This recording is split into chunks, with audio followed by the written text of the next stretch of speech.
Shalom siswa-siswi UPA College dan Bapak Ibu Guru sekalian yang dikasihi Tuhan.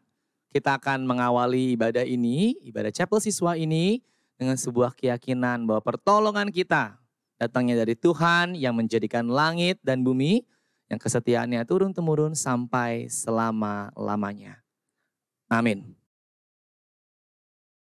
Selamat pagi siswa-siswa yang terkasih dalam Tuhan Yesus, dan juga selamat pagi juga untuk para Bapak Ibu Guru dan semua orang yang menyaksikan acara ini. Kita bersyukur karena saat ini kita kembali diundang oleh Tuhan untuk datang menghadap kehadirat-Nya, kita memuji nama Tuhan, dan juga untuk mendengarkan firman-Nya. Mari kita menyiapkan hati dan pikiran kita untuk masuk di dalam ibadah. Kita akan menyanyikan lagu pujian yang pertama, Mengenalmu.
Mari kita menyiapkan hati dan pikiran kita untuk mendengarkan firman Tuhan, dan kita nyanyikan lagu pujian Arti Kehadiran.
Shalom Bapak Ibu, saudara-saudara sekalian, siswa-siswa college ya. Mari kita persiapkan hati dan pikiran kita berdoa sebelum mendengarkan pemberitaan firman Tuhan ya. Mari kita berdoa.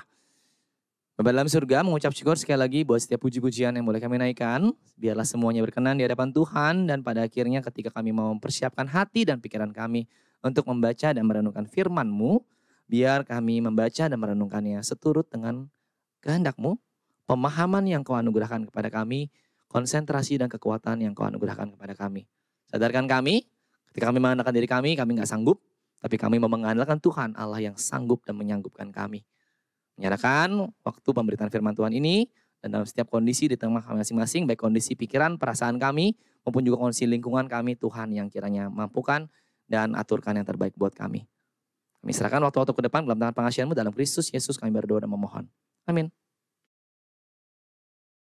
Saudara-saudara sebangsa dan setanah air, beberapa waktu yang lalu Garuda Muda alias tim nasional sepak bola Under 22 berhasil meraih medali emas dalam perhelatan SEA Games di Kamboja. Garuda Muda berhasil menjuarai cabang sepak bola setelah menanti selama berapa tahun, ada yang tahu? Ada yang tahu? 32 tahun saudara-saudara, luar biasa ya. Jadi bayangkan ya, 32 tahun itu tuh sebenarnya tahun 1991 ya. 1991 satu hal waktu itu yang pasti adalah kalian semua belum lahir. Anak-anak ya, siswa-siswi maksudnya ya. Kalian semua belum lahir. Bahkan kalau Pak Franky coba hitung-hitung ya. Mungkin orang tua kalian juga pada belum ketemu kali ya. Masih SD, masih SMP, atau mungkin masih SMA belum ketemu, belum pacaran. Jadi kalian tuh masih out of radar gitu loh. Masih belum dalam perencanaan ya. Bahkan ketika tahun 91 itu saja, Pak Franky itu usianya masih 4 tahun. Ya, 4 tahun itu berarti ya saya masih main mobil-mobilan, tabrak-tabrakan, jeger, makan robot-robotan gitu ya. So ini ya, so funny, so cute ya. But it's really long time ago lah basically. Nah, sekali lagi selamat ya buat tim nasional U22. Nah, tapi hari ini kita bukan akan membicarakan tentang penantian atau bagaimana kita menembus waktu dalam penantian itu. Tapi dalam perjalanan timnas U22 ini sampai meraih medali emas, ada suatu yang menarik. Yang menarik buat Pak Franky adalah tentang pelatih tim nasionalnya. Nah, bagi kalian yang ngikutin sepak bola Indonesia, tentu kalian tahu ya, pelatih kepala tim nasional Indonesia itu Coach Shin Tae-yong ya. Coach Shin Tae-yong, bukan opa lah, Ajusi ya. Ajusi Shin ini kan ada dari Korea Selatan dari beberapa tahun yang lalu beliau sudah melatih ya. Nah, Coach Shin Tae-yong ini melatih bukan sekedar di timnas dewasa utama, tapi juga melatih di timnas-timnas usia. Ya, under 23, under 19, segala macam lah pokoknya dia latihan. Ya, dia melatih. Tapi khusus buat ajang SEA Games ini, kalau kalian ngikutin, pelatih timnas U22 itu siapa? Siapa? Coach Shin? Bukan? Bima Sakti? Bukan? Ya, Coach Indra Syafri. Ya. Jadi timnas under 22 ini dipegang oleh Coach Indra Syafri yang sebenarnya kalau jabatan itu direktur teknik. Nah, bahasa gampangnya buat kalian yang awam bola ya udahlah bilang aja asistennya lah kan gitu ya. Jadi timnas U22 ini dipegang oleh asistennya Coach Shin Tae-yong. Nah, kalau pakai bahasa Jawa tuh dilalah gitu ya. Dilalah. Yo. Giliran dipegang sama asistennya juara dong. Ya. Juara, padahal selama beberapa tahun terakhir Coach Shin Tae-yong ya kasarnya pelatih kelas dunia lah ya, bawa Korea Selatan ke semifinal waktu itu atau apa lah ya, lupa lah ya. Pokoknya dia kualitas good lah, orang asing gitu ya. Kok nggak berhasil, giliran dipegang sama asistennya berhasil juara. Nah sobat muda, kira-kira ini cuma kira-kira doang ya. Kalau kalian ada di posisi Coach Shin Tae-yong, gimana ya perasaan kalian? Pikiran apa sih yang terlintas dalam pikiran kalian? Ya, mungkin kita akan mencoba berpikir asem gitu ya. Giliran dipegang dia juara gitu kan. Giliran di gue yang megang gak juara-juara gitu kan. Atau mungkin karena mungkin orang Korea profesional gitu ya. Profesional dong. Kan intinya tetap prestasi Indonesia kan gitu ya. Prestasinya U22, Coach Indra ya tetap aja prestasi kita bersama kan gitu. Atau gila ya, ternyata gue nggak guna banget nih jadi pelatih bule kasarnya gitu ya, dari luar udah ngelatih 2-3 tahun terakhir nggak pernah juara, atau bahkan ya emang kayaknya sih gue lebih cupu ya dibandingkan Coach Indra ya, or something like that ya. Bahkan mungkin bersamaan dengan pemikiran-pemikiran tersebut ada mungkin perasaan-perasaan seperti senang, ikutan bangga ya, atau bahkan sebaliknya mungkin bisa juga ngerasa sedih, useless, atau mungkin marah gitu ya. Kenapa marahnya? Karena insecure gitu. Ya ternyata ya pelatih lokal udah jago juga sih. Ya gue ya auto dipecat sih gitu ya misalnya ya. Ya sudahlah kan gitu. Ya. Sobat muda, apa sih maknanya saya cerita tadi ya? Nah, maknanya adalah ketika saya melihat perjalanan ya, pelatihan dari timnas ini agak saya bilang agak ya, agak mirip gitu ya dengan sebuah pengalaman yang Pak Franky pernah alami di dalam dunia persepak bolaan ya. Selama saya hidup saya pernah bergelut di dunia sepak bola tentunya, tapi bukan di Premier League, bukan di Piala Dunia ya. Nah, di tempat Pak Franky mengajar sebelumnya di sebuah sekolah SMP swasta di Jakarta ya. Pak Franky dipercayakan untuk melatih sebuah tim futsal putri. Saya ulangin ya, tim futsal putri ya. Tim futsal putri ya, enggak, saya bangga kok jadi pelatih mereka ya. Saya ngomong itu bercanda aja. Alasannya waktu itu sebenarnya sederhana. Kenapa sampai seorang Pak Franky yang waktu itu ya guru BK gitu kan, diminta melatih tim futsal putri. Alasannya sebenarnya ya as simple as waktu itu nggak ada pelatihnya. Lalu dicarilah guru yang ya agak-agak bisa main bola lah, atau agak-agak bisa doyan bola kan gitu. Ya, FYI saya kalau main bola ya nggak cupu-cupu banget, tapi juga nggak jago-jago banget lah ya. Ya minimal kalau 10 kali tendangan ke gawang gitu kan ya 1 masuk lah ya. Tapi masuknya ke gawang sendiri ya. Gol bunuh diri. Enggak bercanda ya. Saya nggak secupu itu saudara-saudara ya. Saya masih bisa ya. Tapi karena saya jarang cetak gol karena memang posisi saya waktu itu pemain bertahan ya. Nah long story short akhirnya Pak Franky melatih tim futsal putri itu selama 5 tahun. Nah pertanyaannya sederhana. Ada yang tahu rekor, biasanya kalau pelatih kan gitu ya, rekor kemenangan kekalahan. Ada yang tahu rekor kemenangan kekalahan Pak Franky selama memimpin tim itu? Enggak. Saya spill ya. Jadi biasanya kalau futsal putri itu kan ya karena mungkin pesertanya nggak banyak, jadi juga kompetisinya jarang ya. Biasanya setahun ajaran tuh ya 2-3 cup lah ya kejuaraan. Masing-masing perjuaraan ya paling ya 3-4 pertandingan, itu pun kalau pesertanya banyak. Ya. Jadi ya setahunan, 2 tahunan itu kurang lebih 12-15 pertandingan. Nah dalam 2 tahun pertama saya melatih, rekor saya adalah siapa? Rekor saya adalah 15-0, saudara-saudara. Kalian mau tepuk tangan dulu aja ya. Wah, saudara-saudara 15-0, 15 kekalahan, 0 kemenangan. Hah, nggak pernah seri Pak? Kagak. Setiap kali mau seri di menit-menit terakhir kalah kan gitu ya. Jadi 15 kekalahan, 0 kemenangan ya. Ah, tipu lah Bapak lah. Pak, lebay lah. Enggak beneran. Ya beneran. Segitu kalahnya saya. Ya, 15 kemenangan, 15 kekalahan, 0 kemenangan ya. Padahal waktu itu yang kelas 9-nya udah lumayan jago-jago, tapi tetap 15 ya. Tapi ada satu yang menarik. Di antara rekor saya 15-0 tadi, 15 kekalahan, 0 kemenangan, tim saya itu, tim sekolah itu maksudnya ya, tim itu berhasil mendapatkan satu juara ya, prestasi piala ya, juara 1 di salah satu kejuaraan. Loh kok bisa? Lalu mungkin kalian berpikir itu pasti juaranya kejuaraannya nggak ada yang ikut gitu kan, ya udah kasihnya satu-satunya peserta dikasih piala, enggak sesedih itu sih ya. Oke.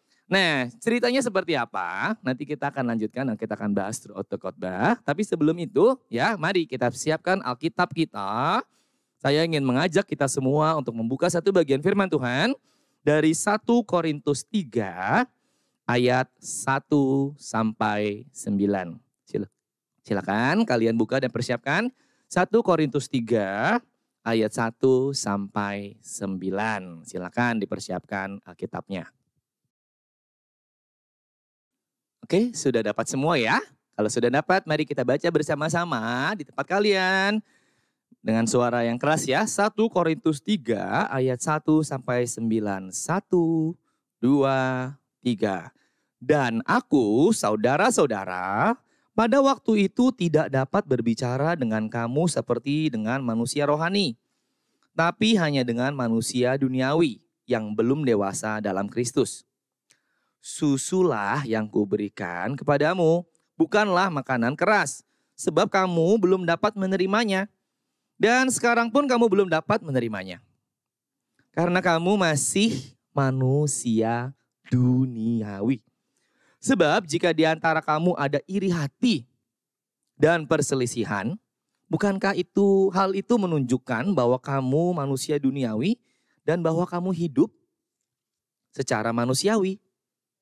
Karena jika yang seorang berkata, aku dari golongan Paulus, dan yang lain berkata, aku dari golongan Apolos, bukankah hal itu menunjukkan bahwa kamu manusia duniawi yang bukan rohani? Jadi, apakah Apolos? Apakah Paulus? Pelayan-pelayan Tuhan yang olehnya kamu menjadi percaya. Masing-masing menurut jalan yang diberikan Tuhan kepadanya. Aku, Paulus ya maksudnya, menanam, Apolos menyiram. Tetapi Allah yang memberi pertumbuhan. Karena itu yang penting bukanlah yang menanam atau yang menyiram, melainkan Allah yang memberi pertumbuhan. Baik yang menanam maupun yang menyiram adalah sama dan masing-masing akan menerima upahnya sesuai dengan pekerjaannya sendiri. Karena kami adalah kawan sekerja Allah dan kamu adalah ladang Allah, bangunan Allah. Sampai sedemikian jauh membaca firman, berbahagia kita yang membaca, yang punya kesempatan untuk merenungkannya, dan lebih lagi kita berbahagia kalau kita bisa menjadi pelaku-pelaku firman. Ya. Nah, sobat muda, ketika kita membaca bagian ini, kita perlu melihat sedikit lebih ke belakang dan memahami apa yang terjadi di jemaat Korintus. Dengan cepat ya, kota Korintus pada zaman tersebut merupakan sebuah kota metropolitan. Ya, dan di sana segala macam orang hidup dengan latar belakang budaya, latar belakang sosioekonomi, ya, dengan berbagai macam kepercayaan, bahkan ya berbagai macam cara penyembahan berhala yang bikin geleng-geleng lah. Kita nggak usah bahas itu karena ini latar belakangnya.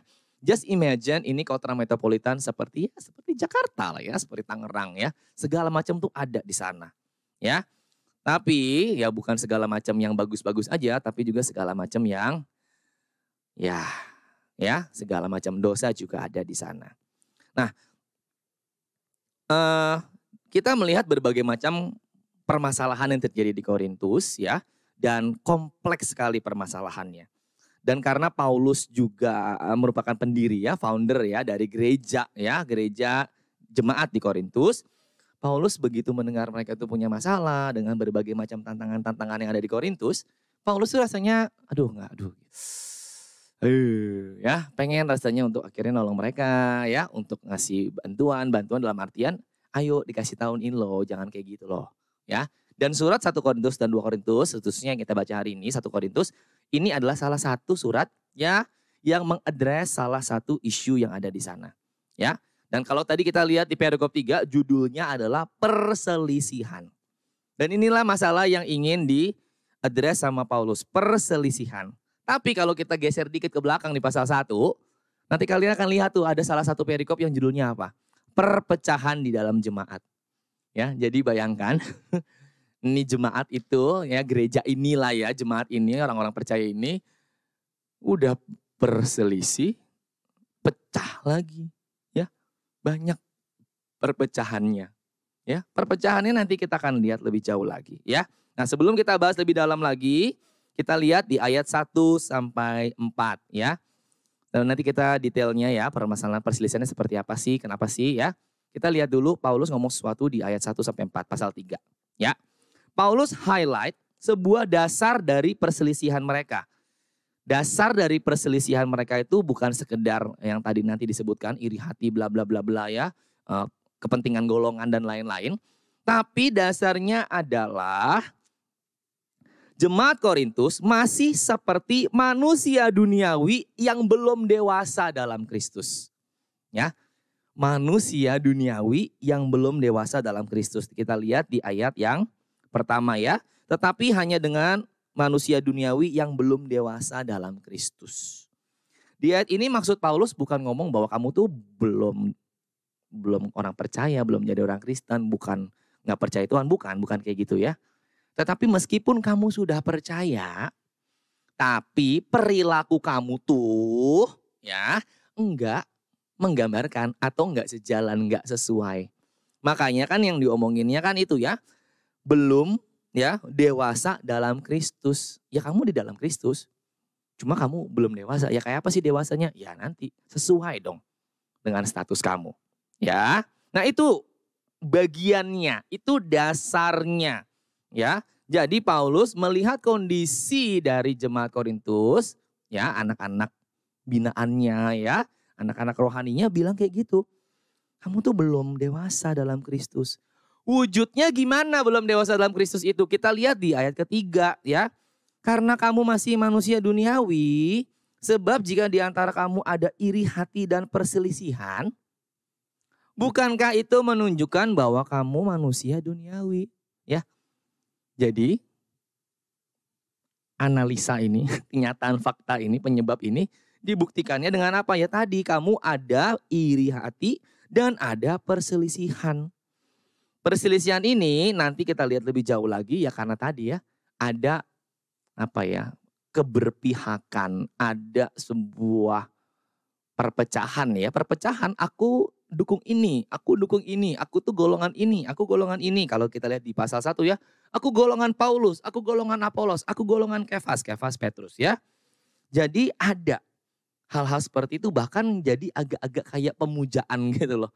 Ngerti gak sih? Aduh gue bangga banget nih jadi anggota kelompoknya Frankie misalnya. Wih gila gitu kan ya Frankie man. Oh Paulus man kan gitu. Ya, dan kalau udah biasanya favorit pada satu, ya kita ngerti ya biasanya terjadi perselisihan, gesekan karena ngejelekin yang lain and something like that. Ya, they are in conflict karena actually they miss the main point dalam hidup berjemaat. Ya, nah itu bagian awal. Nah lebih jauh lagi akhirnya di ayat 4-5 ya, Paulus ngasih kepada mereka makan yang benar. Oke, gue tahu lu belum dewasa secara rohani, jadi lu belum gue kasih daging, ya. Tapi kulit juga nggak bisa, ya. Lu terlalu lemah giginya, ya udah gue kasih susu, ya. Kita nggak usah bahas lebih jauh lagi lah ya. Susu daging ini artinya apa? Yang pasti adalah kedalaman ya, kedalaman ajaran dan kebenaran ya. Tapi apa sih susu yang akhirnya dikasih Paulus kepada jemaat di Korintus, ya? Nah. Di ayat 5-9, Paulus mengingatkan jemaat dan entah kenapa ketika baca ayat ini, nanti kita baca bersama-sama lagi ya. Saya percaya Paulus tuh juga sekalian ngingetin dirinya sendiri. Jadi bukan sekedar ngingetin, hey lo ya ingat lo ya, enggak. Tapi dia juga ditujukanlah buat dirinya sendiri. Kenapa? Karena Paulus terlibat di dalamnya. Nanti kita lihat ya. Siapa sih Apolos, siapa sih Paulus gitu ya. Mungkin seakan-akan Paulus tuh pengen ngomong gini, hey jemaat, hey orang-orang Korintus. Kami berdua itu Apolos sama Paulus itu cuma pelayan-pelayan Tuhan. Kami itu pelayan-pelayan Tuhan yang dikasih jalan, dikasih cara, dikasih kesempatan, dikasih timing yang tepat ya untuk melayani kalian. Makanya Paulus secara sadar dia tuh bilang, aku tuh menanam. Apolos nggak nanam seperti aku. Ya, tapi dia ngapain? Dia nyiram. Ya, jadi Paulus sadar gitu loh. Aku tuh nggak ngerjain semuanya. Aku tuh nanem kepada kamu. Nanem apa? Benih firman Tuhan, benih kebenaran Injil, ya, berita Injil. Yang menumbuhkannya Tuhan, ya. Dan itulah poin penting, ya. Karena poin pentingnya bukan sekedar bedain job description. Job description Paulus menanam, Apolos nyiram, kan gitu. Enggak, tapi the main point is ayat 6. Tetapi Allah yang memberi pertumbuhan. Dan dipertegas, yang penting itu Allah yang memberi pertumbuhan. So, sobat muda, simply said ya. Jadi event pelayan Tuhan sekelas Paulus ya, yang mungkin kita kalau udah baca ya, dia kan orang dedicated banget, berani bayar harga banget, bold banget gitu ya. Bahkan Apolos ya dengan segala kehebatan dan dedikasi dan kepintaran mereka, semua itu kalau saya agak keras ngomongnya akan mengatakan bahwa semua itu gak penting. Ya, karena yang penting adalah Allah yang memberi pertumbuhan. Paulus juga menyadari bahwa perpecahan dan iri hati di dalam jemaat Korintus tadi dikarenakan karena adanya tanda kutip pemujaan gitu ya. Atau kesetiaan, loyalitas ya, loyalty. Oh, aku Paulus, golongan Paulus, aku akan ikut kamu. Aku akan percaya kamu ngomong apa aja, kayak gitu. Makanya Paulus menegur di ayatnya yang ke-7 ya. Hei, anak-anakku, kasarnya seperti itu. Yang penting itu bukan yang nanem. Bukan aku. Yang penting bukan yang nyiram. Bukan Apolos. Tapi Allah yang memberi pertumbuhan. Karena sekali lagi, mau Apolos, mau Paulus sama-sama pelayan. Bukan sumbernya. Paulus dan Apolos itu tidak memberi pertumbuhan, tidak menumbuhkan, tidak bisa cek-cek, wah bertumbuh, enggak. Ya, enggak bisa pakai magic, enggak bisa. Tapi Tuhan yang kasih pertumbuhan setelah mereka melakukan bagian-bagian mereka. Setelah mereka menanam, setelah mereka menyiram. Ya, bahkan setelah mereka selesai melakukannya pun Tuhan yang terus kasih pertumbuhan dalam kehidupan jemaat. Ya, dan akhirnya di ayat 8 dan 9 kita lihat ya. Karena mereka berdua sama, ya mereka masing-masing intinya akan tetap mendapatkan upah masing-masing. Ya udah, lo gak usah khawatir, gak usah mikir macam-macam. Ya, itu dia. Nah, itu bagian penjelasannya. Masalahnya sekarang kalau kayak gitu, apa yang bisa kita pelajari? Poin-poin apa yang bisa kita tangkap dan bisa kita aplikasikan dari bagian ini? Nah, yang pertama, siswa-siswi yang dikasih Tuhan, sobat muda, poin yang pertama adalah kita perlu mengevaluasi. Ya, seberapa sih kita tuh manusia duniawi? Ya, ingat sekali lagi sebelum Paulus mengadres masalah ini, Paulus ngomongnya tentang ayo lihat dulu lu tuh manusia duniawi. Ya, makanya jadi kayak gini. Nah, makanya sebelum kita lihat lebih jauh lagi, kita perlu lihat ke dalam diri kita seberapa manusia duniawi sih kita. Pak Franky kalau gitu gimana ngukurnya? Ada alat ukurnya, ada kuesionernya, ada kuisnya gitu. Enggak. Ya. Tapi kita boleh melihat ya, ketika kita mau mengikut Kristus, ketika kita menjadi anak-anak Tuhan, ketika kita mengaku percaya bahwa Kristus Yesus adalah juru selamat kita pribadi. Pertanyaannya sederhana, masihkah ada dosa-dosa yang kita simpan? Masihkah ada dosa-dosa favorit yang secara sadar kita simpan? Kalau dalam cerita ini, bukan dalam cerita ya, dalam bagian ini, masalahnya adalah iri hati. Bagaimana dengan kalian? Ada gak sih dosa-dosa, kecenderungan-kecenderungan kita untuk berbuat atau melawan Allah, yang kita tahu nih Allah gak suka, tapi ya kita tetap lakukan. Ingat ya, mereka bukan orang di luar Kristus, tapi belum dewasa dalam Kristus.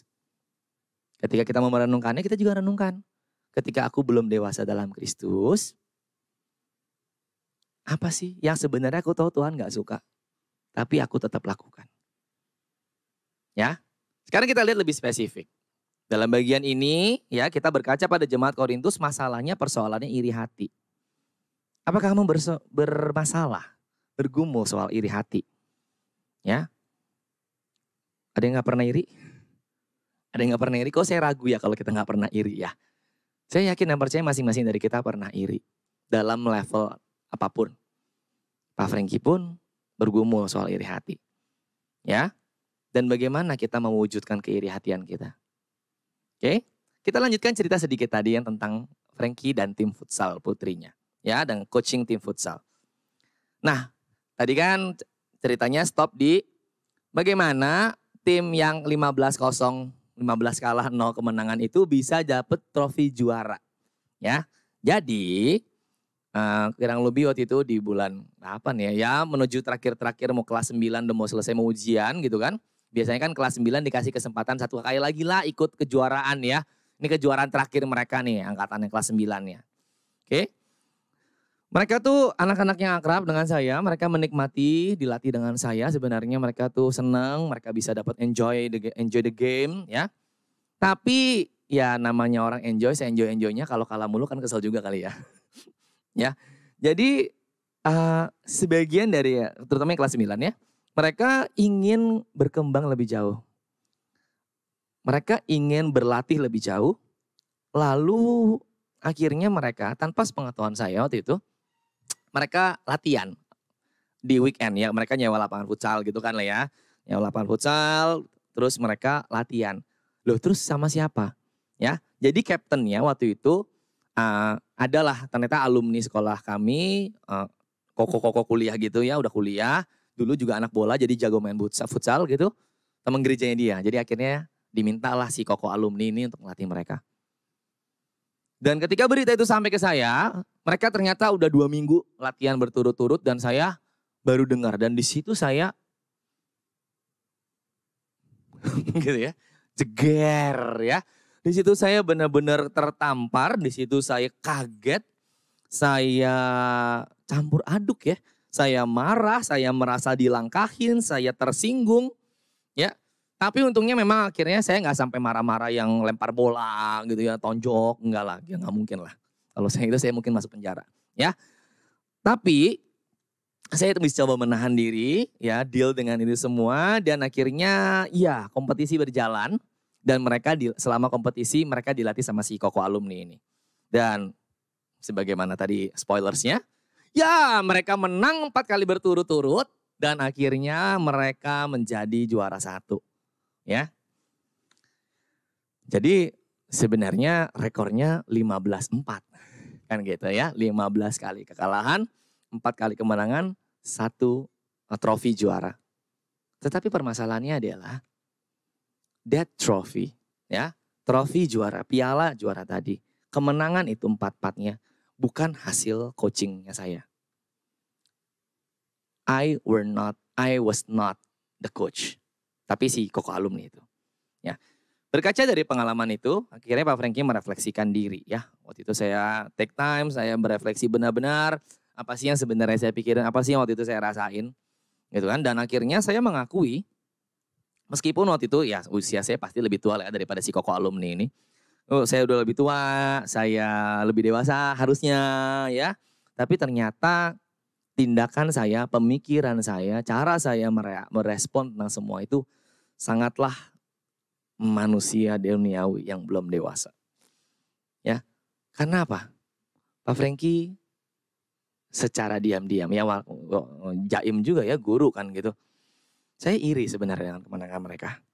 Bahkan ketika mereka juara ya, mereka gak ngelupain saya sih. Anak-anak itu tetap, wow ya mereka semua, wah Sir Franky, wah teriak-teriak depan saya, nah biasa akhirnya.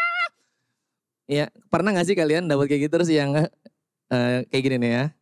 Yang ya, lawan ya. Ya. Kelihatan banget gak tulusnya, ya. Benar-benar yang ya, lawan ya. Ya. Kecut banget ya. Tapi ya mereka namanya bocah, terus mereka seneng banget ya udahlah, nggak peduli lah ya. Tapi deep down in my heart at that time saya benar-benar bilang, gila ya nih anak-anak ini nggak ngormatin saya, ya. Dan parahnya kemarahan saya itu, kekesalan saya, ketersinggungan saya itu benar-benar membuat saya tuh buta gitu loh. Saya tuh benar-benar jadi nggak bisa ngelihat, memahami, berempati bahkan gitu loh sama mereka, bahwa mereka tuh ya pengen berkembang. Mereka tuh pengen bertumbuh, mereka tuh pengen mendapatkan yang lebih baik. Dalam artian ya mereka pengen bertumbuh, kenapa sih Frank gitu loh. Mereka punya inisiatif loh. Untuk cari pelatih sendiri, bayar lapangan sendiri kasarnya. Cari koko alumni sendiri. Ya harusnya kan sebenarnya kalau saya otaknya waras, ya saya kan bersyukur ya.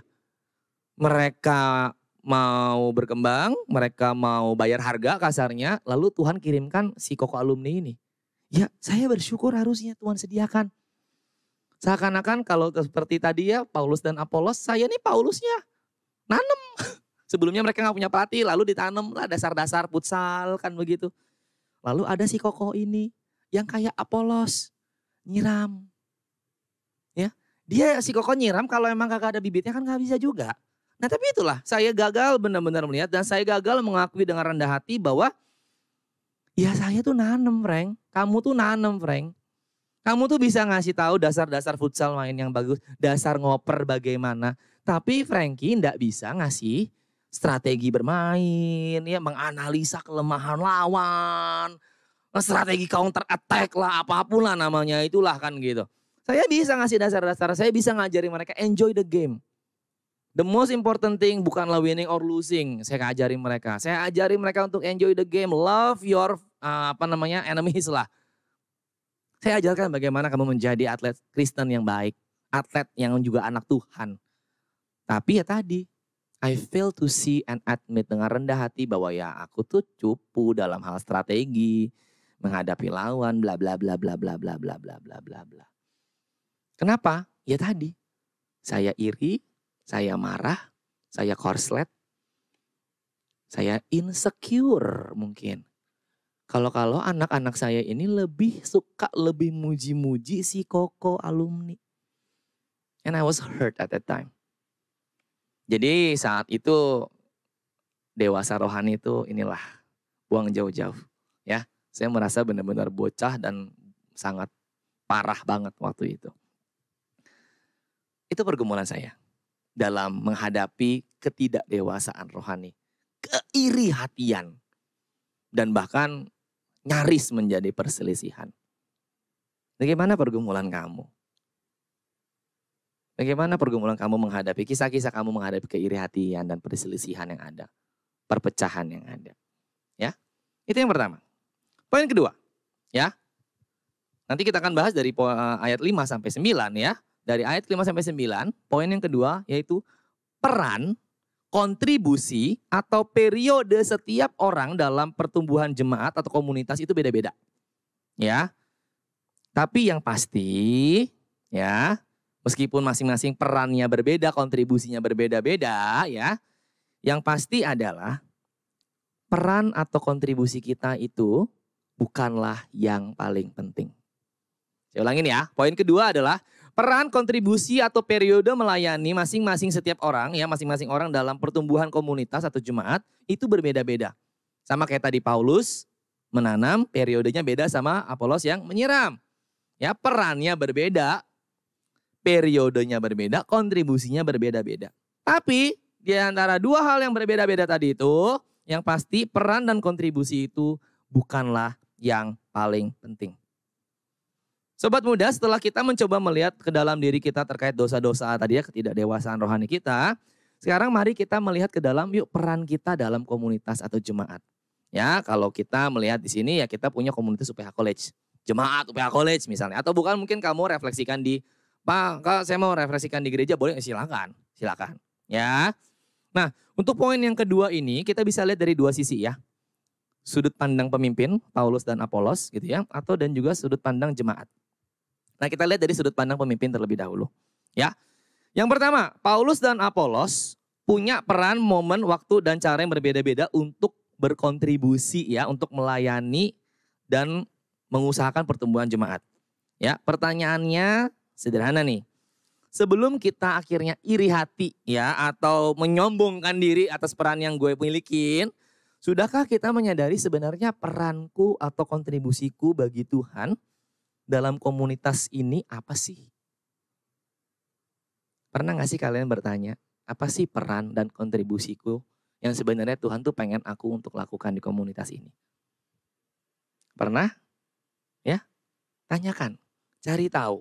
Ya, nah mungkin sebagian dari kalian ya semenjak onsite kembali di sekolah ini, ada yang banyak terlibat dalam komunitas ya, aktivitas-aktivitas sekolah ya. Ada yang ikut kepanitiaan, ada yang tergabung dalam student council, ada yang tergabung dalam Nobel Society. Banyak lah ya, dan lain-lain lah ya. Tim debat, tim lomba apa, tim lomba ini, Eagles sana sini dan semuanya. Ya. Nah, nasihat Paulus sederhana terhadap masing-masing dari kita. Peran atau kelompok apapun yang kamu ambil, yang kamu lakukan, pelayanan apapun yang kamu lakukan dalam komunitas ini, itu memang berbeda-beda satu sama lain. Dan itu bukan buat dibanding-bandingkan, dibangga-banggakan, didewa-dewain, ya. Apalagi itu akhirnya sampai menyebabkan perpecahan. Dalam bagian yang lain, kalau kalian nanti baca 1 Korintus sampai pasal 12 ya, Paulus tuh ngasih perumpamaan lain ya. Kita ini satu tubuh tapi banyak anggota. Mata nggak boleh ngomong ke tangan. Tangan nggak guna banget sih lu. Kan gitu, kamu tuh nggak penting. Atau tangan nggak boleh ngomong ke mata. Mata lu ngeliat dulu buat dosa mulu lu. Kayak gua dong gitu kan, ngasih lu makan. Coba kalau nggak ada gue. Ya, emang lu bisa makan? Emang bisa hidup lu orang? Semua nggak bisa, lu harus bergantung sama gue. Ya, lalu melihat mata dan tangan itu berantem gitu ya, bulu ketek cuma diem gitu ya. Dan bulu ketek itu kan cuma di dalam ketek sendiri, enggak sih rame-rame ya dia ya. Terus iri hati gitu, gila gue ngapain rasanya ya, sangat-sangat insignifikan sekali hidup gue. Akhirnya cuma bikin bau dan lain-lain ya. Enggak, di Alkitabnya enggak ada bulu ketek ya. Itu cuma personifikasi. Oke, jadi nanti kalau kita umpamakan dalam komunitas UPH College ini, Stucil tuh nggak usah sampai ngomong ke Nobel Society atau kepanitiaan awards itu iri sama kepanitiaan UPHC Challenge yang lalu gitu kan. Atau misalnya kalian tergabung di peer counselor iri sama tim debat yang lomba mulu, sedangkan gue ngasih prestasi apa ke sekolah? Kagak, gue ya dengerin orang doang misalnya. Atau misalnya kalian tergabung dalam UPHC Mart gitu kan. Terus iri sama Eagles, iya ya keren ya mereka lomba-lomba mulu, gue jaga toko mulu ya. Karena pada akhirnya sobat muda, komunitas UPH College, masing-masing kelompok dengan masing-masing leaders yang ada di dalamnya, itu bukan yang paling penting. Ya, karena semua ini, semua kelompok pelayanan, setiap golongan-golongan yang ada di sini, ya, setiap kegiatan yang ada di sini, itu semua sarana yang Tuhan sediakan buat kalian, komunitas UPH College, jemaat UPH College, untuk bertumbuh di dalam Tuhan. Ya, tadi kan yang pertama buat leaders. Sekarang kita lihat kalau sudut pandang yang kedua dari sudut pandang jemaat. Mungkin sebagian dari kalian pikir, ya elah Pak Frankie, aku kan bukan ketua, ya aku bukan leader. Duh siapa sih aku kayak bulu ketek tadi kan gitu misalnya kan. Aku tuh gak ikut apa-apa, aku gak bertumbuh dong, aku gak bisa kontribut apa-apa dong. Aku kan bukan golongan Paulus, golongan Apolos gitu. Jadi ngapain ribut? Enggak lah. Ya, sobat muda yang terkasih, Pak Frankie percaya dalam keluarga besar UPH College ini, kamu setidaknya tergabung dalam sebuah komunitas-komunitas yang kecil. Meskipun kamu mungkin gak aktif melayani, kamu kan sebenarnya tergabung dalam komunitas AA Group kamu. Ya, atau kamu juga tergabung dalam house kamu ya masing-masing. Prinsip yang sama yang kita pelajari tadi, bisa kita aplikasikan di sini juga. Ya, Pak Frankie sedih sebenarnya ketika akhirnya melihat beberapa anggota house gitu ya. Ini pernah lihat doang ya, saya nggak mencoba menghakimi. Tapi dalam mungkin saking semangatnya kompetisi gitu ya, mau cari badges gitu kan, akhirnya ngejelek-jelekin house lain. Atau mungkin ya house yang agak di paling bawah, terus iri gitu kan dengan house lain yang menang terus, ya juara terus dan lain-lain. House gua mah suram kan gitu, juru kunci paling bawah. Atau mungkin dengan AA kita, kalian over proud gitu, lihat dong AA gua, wow AA gua mah nomor 1. AA grupnya kompak, AA-nya ganteng, misalnya AA-nya cantik, gurunya maksudnya ya. Untuk leadershipnya bagus, lihat kan seru kan kelas kita gak kayak kelas lu, wow. Lalu yang lain ada yang iri ya, kelas kita gak kayak gitu. Atau mungkin dalam skala yang lebih kecil lagi, aku kelas agamanya Pak Petwin. Aku kelas agamanya Pak Pangulu. Wih Pak Pangulu, aku golongan Pangulu, aku golongan Petwin. Lalu berantem, enggak juga, enggak penting ya. Tapi itu yang terjadi, bisa saja terjadi. Atau saling iri. Aku dari golongan eklesia, aku dari golongan Frankie. Ya kelas psikologi gitu, diajar Pak Frankie sama diajar Bu Ekles. Ya, lalu malah banggain satu dengan yang lain. Saya jujur honestly speaking, saya nggak tahu. Apakah itu terjadi di antara kalian? Dan andaikan pun itu terjadi, yuk try to apply. Karena narasi-narasi yang iri hati membanding-bandingkan seperti tadi, ya, itu adalah narasi-narasi yang benar-benar perlu kita hati-hati dan kita tinggalkan. Ingat kembali Paulus menyampaikan tadi ya bahwa mau Paulus mau Apolos mau golongan yang mana yang kelihatan lebih wah satu dengan yang lain, itu semua nggak penting sebenarnya. Ya. Karena itu nggak akan pernah menentukan how significant are you. Guru agamamu, kelas guru psikologimu, atau guru fisikamu gitu. Nggak pernah menentukan how significant are you in this community. As a Christian, sebagai anak Tuhan, enggak. Dan itu nggak akan pernah bisa jadi sumber kebanggaan kamu. Jadi emang nggak penting sebenarnya. Terus gimana ya, kita ngelihatnya sebagai apa ya? Kita kembali lagi melihat, ini adalah sarana yang Tuhan siapkan, berikan, sediakan buat kamu, ya jemaat, untuk bertumbuh dalam komunitas ini, bertumbuh di dalam Tuhan. Ya. Dan apalagi ya misalnya diajar Pak Panghulu gitu kan ya, tahun depan belum tentu dia Pak Panghulu lagi. Jadi apa sih? Ya it just vanish after 1 year gitu, so what kan gitu. Ya. Mari kita tidak menjadikan itu sebagai sumber iri hati, perpecahan ataupun kebanggaan-kebanggaan yang palsu yang bisa define yourself. Ya. Lihatlah itu sebagai sarana, anugerah yang Tuhan kasih buat kita bertumbuh. Ya. Karena poin ketiga, yang paling penting, ya, saya bacakan kembali tadi kan dari ayat 5 ya. Jadi apakah Paulus pelayan-pelayan Tuhan yang olehnya kamu menjadi percaya masing-masing menurut jalan yang diberikan Tuhan kepadanya. Aku menanam ayat 6, Apolos menyiram, tetapi Allah yang memberi pertumbuhan. 7, karena itu yang penting bukanlah yang menanam. Berarti kalau pakai silogisme sederhana, yang penting bukanlah yang menanam. Paulus menanam, berarti Paulus tidak penting, kayak gitu ya. Yang penting bukanlah Paulusnya, yang penting bukanlah Apolosnya, tapi Allah yang memberi pertumbuhan dan terus memberi pertumbuhan.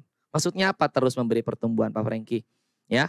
Jadi ini sedikit membahas kata yang digunakan ya, kata aslinya ya, tensesnya sih.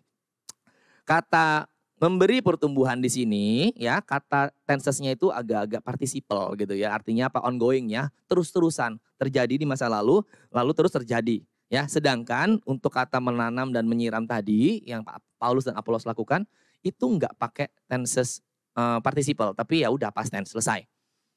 Jadi apa? Paulus bisa selesai nanam, Apolos bisa selesai nyiram.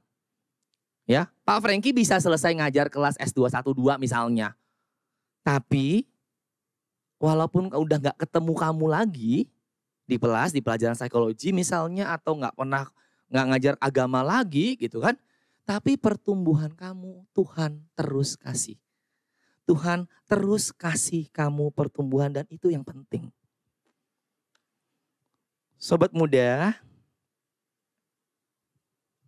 mungkin khususnya buat yang leaders yang tergabung dalam berbagai komunitas ataupun pelayanan tertentu di sini, sudahkah kamu bisa melihat Tuhan di balik semua ini? Seberapa bisa kamu menyadari bahwa pertumbuhan iman dan kerohanian menjadi dewasa rohani gitu ya, itu lebih penting daripada segala kontribusi kamu, kebanggaan kamu, portfolio kamu, ya. Kalau kita belum bisa melihat ini, I'm afraid once again you miss the point. Kamu mungkin bisa akan terjebak pada akhirnya tadi kebanggaan-kebanggaan semu. Gua udah ngelakuin ini, gua tuh tergabung dalam ini, ya lihat dong CV gua dan lain-lain. No, the main question is, do you really enjoy the growth that God gives to you?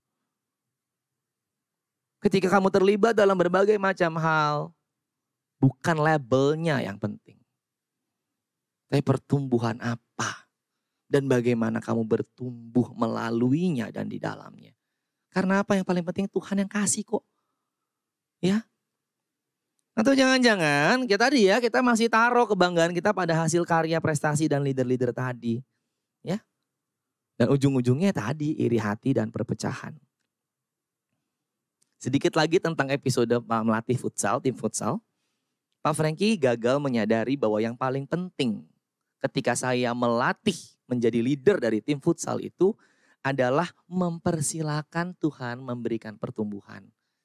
Mempersilakan Tuhan bekerja sebebas-bebasnya membawa pertumbuhan bagi anak-anak didik Pak Frankie. Ya, tim futsal putri sekolah kami waktu itu. Karena waktu itu Pak Frankie maunya apa? Lah kalau dari awal gue yang latih, kasarnya gue yang rebranding tim ini. Ya sampai akhir aku yang latih dong. Ya kalaupun juara, nggak juara aku yang harus latih kan gitu. Jadi semuanya berpusat pada aku dan aku. Aku yang nanem, aku yang siram kasarnya dan aku yang ngasih pertumbuhan juga. Dan aku yang nanti menuai juaranya, pialanya. Oh gila. Saya beneran, saya ngomong gila bukan refleks tapi beneran gila. Ya, once I recall my life at that time, oh gila kamu Frank. Saya ngomong ke diri saya sendiri sih waktu itu. Tuhan waktu itu kesannya cuma jadi pelengkap. Ya karena emang sekolah Kristen lah, makanya lu ajarinnya Kristen kan gitu kan ya. Ajarinnya yang ya bertuhan lah kan gitu. Tuhan jadi pelengkap. Padahal kan kenyataannya Tuhan yang punya sekolah. Tuhan yang punya tim futsal. Tuhan yang punya anak-anak itu, Tuhan yang ngelahirin anak-anak itu. Frankie bukan lu. Ya. Pak Frankie itu cuma kawan sekerja Allah. Dikasih kepercayaan waktu tertentu, momen tertentu, kesempatan tertentu. Tapi saya malah pengennya jadi ownernya. Dan kalau kita tetap keep cara berpikir seperti itu, ya bukan tidak mungkin kan? Kita akan apa? Berkonflik. Kita akan iri. Giliran digantikan ya. Oh nggak bisa, aku nggak bisa disaingi. Nggak boleh ada koko alumni itu yang menyaingi aku. Oh nggak bisa digantikan, nggak boleh. Lalu kalau aku akhirnya waktu itu benar-benar marah, Pak Frankie bilang, udah berantem lah kita. Sensi, tersinggung, marah. Wah banting meja, lempar bola gitu kan ya. Oh ya nggak usah. Ya bolanya simpan aja ya. Bubarin aja tim futsal ini. Wah bisa jadi. Tapi ya puji Tuhan waktu itu saya sampai gak segila itu. Walaupun dalam pikiran saya cukup gila. Ya. Aku gak boleh digantikan. Ya udah. Konflik will eventually come. And mungkin juara gak akan terjadi. Ya. Ya. Bagaimana dengan kalian? Ketika ada orang-orang lain yang mengerjakan peran mereka lebih baik.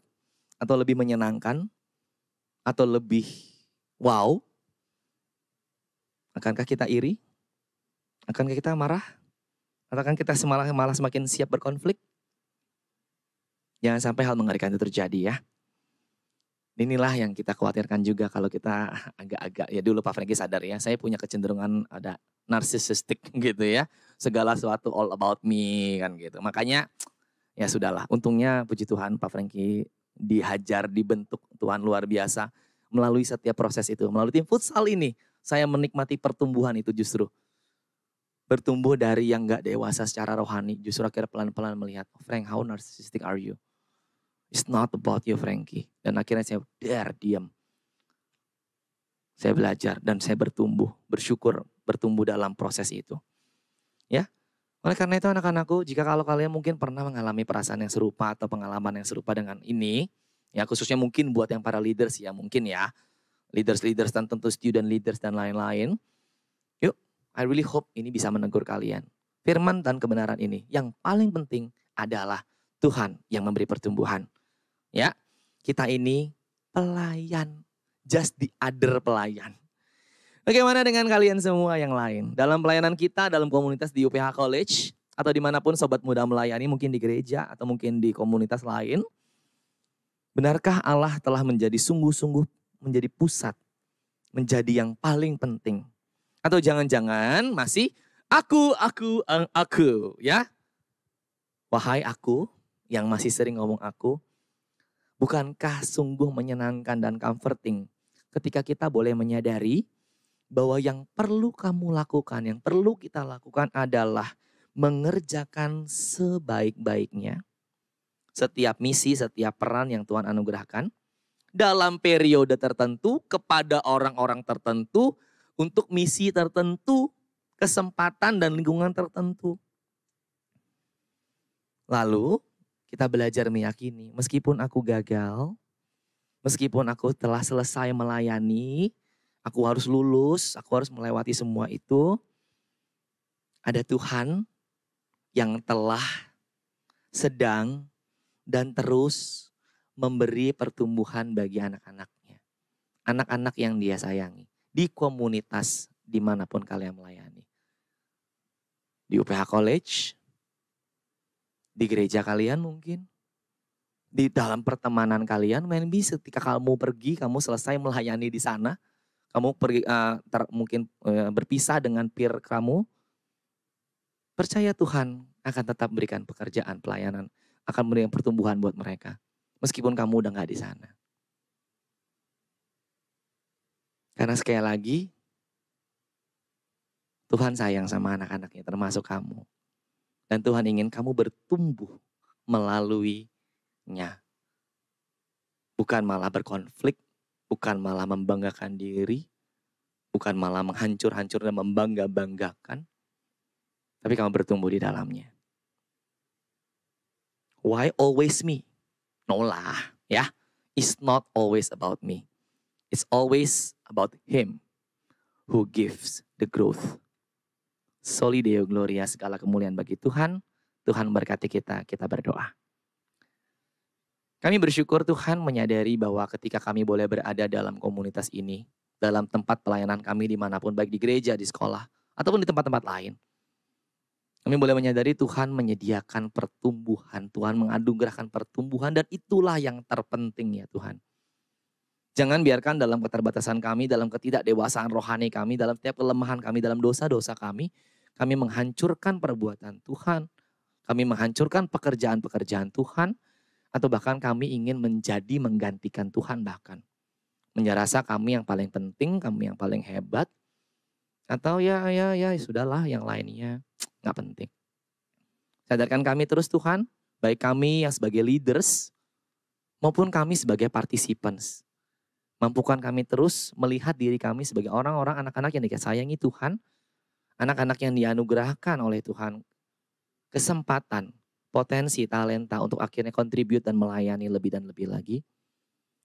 Dan juga anak-anak yang boleh melihat dan menyaksikan Tuhan yang memberi pertumbuhan dulu, sekarang, sampai selama-lamanya. Biarlah dalam setiap pelayanan kami di tempat ini, kami terus boleh mengandalkan Tuhan dan Tuhan yang terus dimuliakan. Dalam Kristus Yesus kami menyerahkan hidup kami, pelayanan kami, komunitas tempat kami bertumbuh dan berada. Mampukan kami terus mensyukuri dan bertumbuh di dalamnya karena Tuhan yang menganugerahkannya. Ini doa kami, dalam Kristus kami berdoa bersyukur. Amin.